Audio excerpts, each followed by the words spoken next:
Assalamualaikum warahmatullahi wabarakatuh.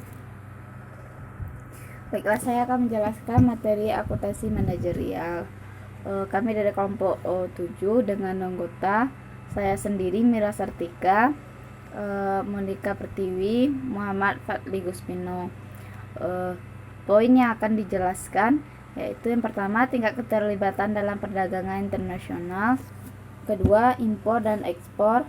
Yang ketiga, anak perusahaan yang dimiliki penuh, wholly owned subsidiary.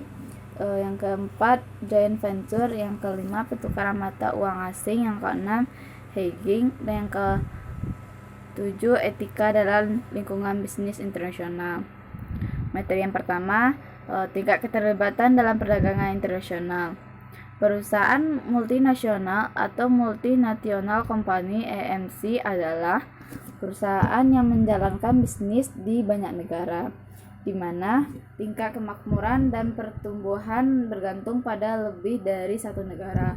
Perusahaan yang terlibat dalam bisnis internasional dapat melakukan 3 macam aktivitas, yaitu ekspor, impor, membeli anak perusahaan yang dimiliki penuh atau berpartisipasi dalam joint venture. Yang selanjutnya, impor dan ekspor. Impor adalah proses membawa produk dari suatu negara asing, sedangkan ekspor adalah proses mengirim produk ke negara asing. Impor atau ekspor merupakan aktivitas yang lebih kompleks dari jual atau beli barang di dalam negeri. Ada beberapa peraturan ekspor dan impor yang harus dipenuhi serta sistem tarif yang berbeda antar negara. Akuntan manajemen harus memahami peraturan dan kebiasaan yang berlaku serta memastikan bahwa pencatatan akuntansi dilakukan dengan benar dan mekanisme pengendalian internasional berjalan dengan baik. Dalam mekanisme perdagangan internasional, biasanya suatu negara memiliki zona perdagangan asing, Forest Trade Zone. Forest Trade Zone yaitu area dari suatu bagian yang secara fisik ada di wilayah suatu negara tetapi dianggap sebagai area perdagangan di luar negara tersebut. Keuntungan bagi perusahaan, penundaan pembayaran biaya masuk dan kerugian terkait dengan modal kerja, penghematan biaya perdagangan, perakitan komponen bertarif tinggi ke dalam produk akhir bertarif lebih rendah. Akuntan manajemen harus memahami biaya yang muncul dari bahan-bahan yang diimpor. Dia harus mampu mengevaluasi manfaat potensial dari zona perdagangan asing dalam mempertimbangkan lokasi pabrik. Adanya fakta perdagangan antar berbagai negara juga akan mempengaruhi besarnya tarif yang dibebankan. Antara lain memungkinkan tarif impor yang lebih rendah untuk barang-barang yang diproduksi di negara-negara yang terlibat dalam kesepakatan.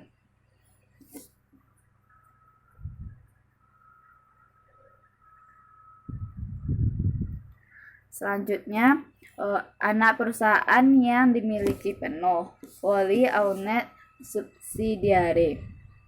Suatu perusahaan mungkin saja untuk membeli perusahaan yang sudah berjalan di luar negeri dan menjadikannya anak perusahaan yang dimiliki sendiri sepenuhnya oleh perusahaan induk. Fasilitas produksi dan distribusi yang sudah mapan akan memberikan keuntungan. Namun, strategi ini cukup mahal dan tidak serta-merta menjamin kesuksesan. Jika hukum dari suatu negara mengizinkan, sebuah perusahaan multinasional dapat mendirikan anak perusahaan atau kantor cabang di negara tersebut. Hal ini akan mempermudah operasi perusahaan multinasional. Perusahaan dapat secara langsung membangun fasilitas produksi dan distribusi produknya di negara lain. Outsourcing yaitu pembayaran yang dilakukan oleh suatu perusahaan kepada pihak lain untuk suatu urusan bisnis yang semula dilakukan sendiri oleh internal perusahaan, merupakan salah satu strategi bisnis yang dilakukan untuk menghemat biaya. Dalam konteks perusahaan multinasional, outsourcing berarti memindahkan suatu fungsi bisnis ke negara lain. Akuntan manajemen harus memahami sebagai biaya dan keuntungan yang timbul dari outsourcing, antara lain ketentuan pajak, tingkat pendidikan di negara lain, dan infrastruktur yang tersedia. Selanjutnya, joint venture. Joint venture atau patungan adalah suatu bentuk kemitraan yang mana beberapa investor bergabung dalam kepemilikan perusahaan. Terkadang, joint venture memang dibutuhkan karena adanya peraturan hukum. Di Cina, misalnya, perusahaan multinasional tidak diperbolehkan untuk membeli perusahaan ataupun mendirikan perusahaan cabangnya sendiri. Sehingga, perusahaan multinasional perlu membentuk joint venture dengan perusahaan di Cina. Selanjutnya itu pertukaran mata uang asing.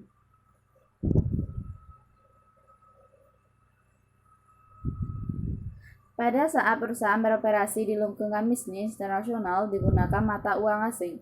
Mata uang asing dapat ditukarkan dengan mata uang dalam negeri melalui suatu nilai tukar atau exchange rate. Masalah muncul karena nilai tukar mata uang dapat berubah setiap hari sehingga terjadi ketidakpastian akibat fluktuasi nilai tukar. Akuntan manajemen memainkan peran penting dalam manajemen risiko mata uang, yaitu currency risk management, yaitu pengolahan yang dilakukan perusahaan terhadap risiko transaksi ekonomi dan risiko translasi sebagai akibat dari fluktuasi nilai tukar mata uang. Risiko transaksi. Kemungkinan bahwa transaksi kas di masa datang dipengaruhi oleh perubahan nilai tukar mata uang. Risiko ekonomi.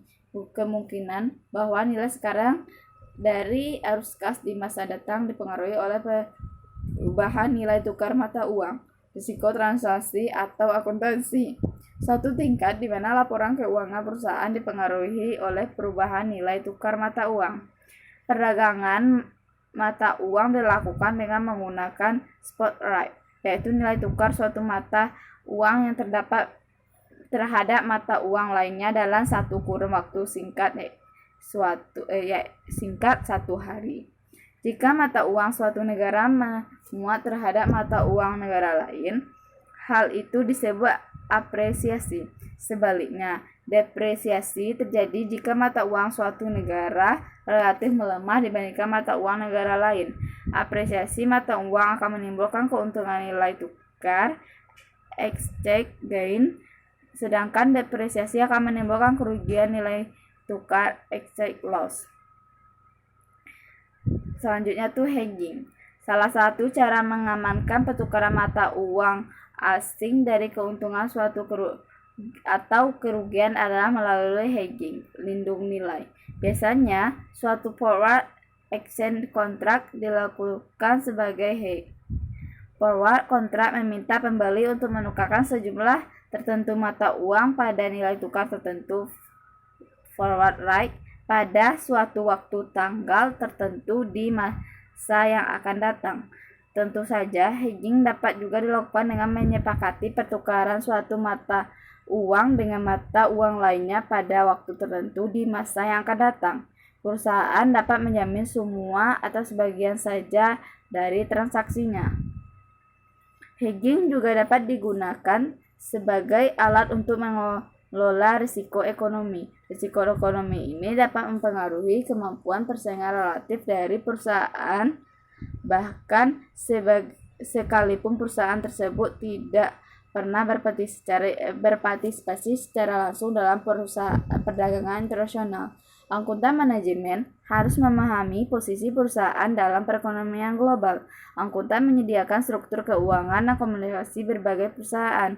Dalam menyusun anggaran induk, misalnya anggaran penjualan harus memperhatikan kemungkinan menguat atau melemahnya mata uang negara lain. Perusahaan induk sering menyatakan kembali laba semua anak perusahaan dalam mata uang negara perusahaan induk.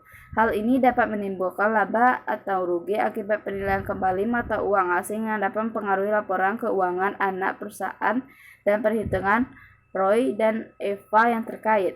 Akuntan manajemen harus memahami sumber dari risiko translasi, mengukur kinerja pada perusahaan multinasional, pengukuran kinerja di ANC, Evaluasi terhadap manajemen seharusnya tidak melibatkan faktor-faktor yang tidak dapat ia kendalikan, misalnya fluktuasi mata uang, pajak, dan lain-lain. Divisi yang nampak sama sekalipun mungkin menghadapi kondisi ekonomi, sosial, dan kondisi politik yang berbeda. Sulit untuk membandingkan kinerja manajemen divisi di suatu negara dengan kinerja manajemen divisi di negara lain. Faktor-faktor lingkungan yang mempengaruhi evaluasi kinerja di EMC.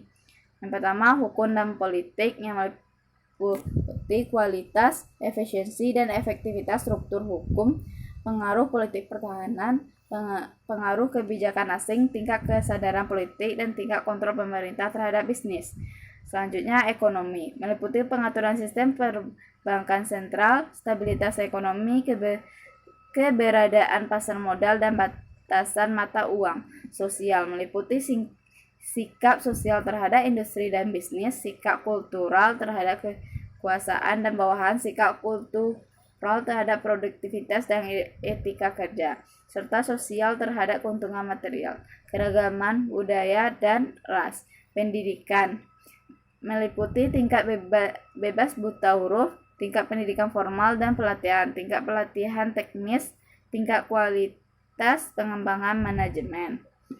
Penetapan harga transfer perusahaan multinasional, transfer pricing di EMC. Untuk perusahaan multinasional, transfer pricing harus memenuhi dua tujuan. Yang pertama, evaluasi kinerja. Yang kedua, penentuan optimal atas pajak penghasilan. Jika transfer di EMC ditetapkan oleh perusahaan induk, maka penggunaan ROI dan EVA sebagai mengukur kinerja keuangan tidak lebih tepat karena manajemen tidak memiliki kontrol terhadapnya. Mengingat bahwa tiap-tiap negara memiliki tarif pajak yang berbeda, EMC memanfaatkan transfer pricing untuk memindahkan biaya ke negara yang memiliki tarif pajak tinggi dan memindahkan pendapatan ke negara yang tarif pajak rendah. Selanjutnya, etika dalam lingkungan bisnis internasional. Etika bisnis merupakan masalah pelik dan dalam konteks negara individual, tetapi dalam konteks global, etika bisnis merupakan masalah yang jauh lebih baik. EMC menghadapi isu-isu etika yang mungkin muncul dari perusahaan domestik. Masing-masing negara memiliki kebiasaan dan hukum bisnis yang berbeda-beda dari negara lain. Perusahaan harus mempertimbangkan apakah suatu kebiasaan bisnis tertentu hanya sekedar cara yang berbeda dalam menjalankan bisnis atau sudah merupakan pelanggaran terhadap kode etik bisnis. Sistem dasar yang kuat sangat penting bagi kepastian berbagai kontrak dan berfungsi sebagai landasan bagi kepercayaan dan urusan etika. Sekian materi yang dapat kami jelaskan dari kelompok 7. Mohon maaf atas kesalahan. Assalamualaikum warahmatullahi wabarakatuh.